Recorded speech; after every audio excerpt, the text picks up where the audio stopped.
గమనించండి, శిష్యులు ఫ్యాన్స్ కాదు. యేసుక్రీస్తుకి చాలా మంది ఫ్యాన్స్ ఉండేవారు, శిష్యులు చాలా మంది తక్కువ. అర్థమవుతుందా? ఇప్పుడు కూడా చర్చికి చాలా ఫ్యాన్స్ ఉంటారు, వేరే వేరే చర్చిలకి అందరికీ ఫ్యాన్స్ ఉంటారు. ఫ్యాన్స్ కాదు యేసుక్రీస్తుకి కావాల్సింది. యేసుక్రీస్తుకి కావాల్సింది ఎవరు కావాలి? శిష్యులు. శిష్యులు అంటే ఎవరు? వాళ్ళు ఎటువంటి పరిస్థితిలో ఉన్న నేను మాత్రము వెంబడిస్తాను అనేవారు.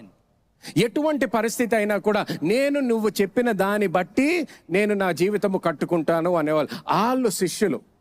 అందుకని యేసుక్రీస్తు కూడా ఏమన్నాడు? లోకములోకి వెళ్ళండి, సువార్త ప్రకటించండి, శిష్యుల్ని సంపాదించండి అన్నాడు. హల్లెలూయా.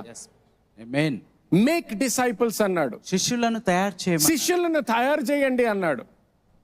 ఫ్యాన్స్ ని తీసుకురండి అనలేదు, శిష్యుల్ని తయారు చేయండి అన్నాడు. అంటే ఏంటి? నా వాక్యము, నా మాట విన్నప్పుడు దానికి విలువ ఇచ్చే వాళ్ళని తయారు చేయండి, విలువ ఇచ్చే వాళ్ళలాగా తయారు చేయండి అంటున్నాడు. నేను ఇచ్చే జీవితాన్ని వాళ్ళు తీసుకొని, వాళ్ళు విశ్వాసముతో తీసుకొని దానిలో నడిచేటటువంటి వాళ్ళలాగా వాళ్ళని తయారు చేయండి అంటున్నాడు. హల్లెలూయా.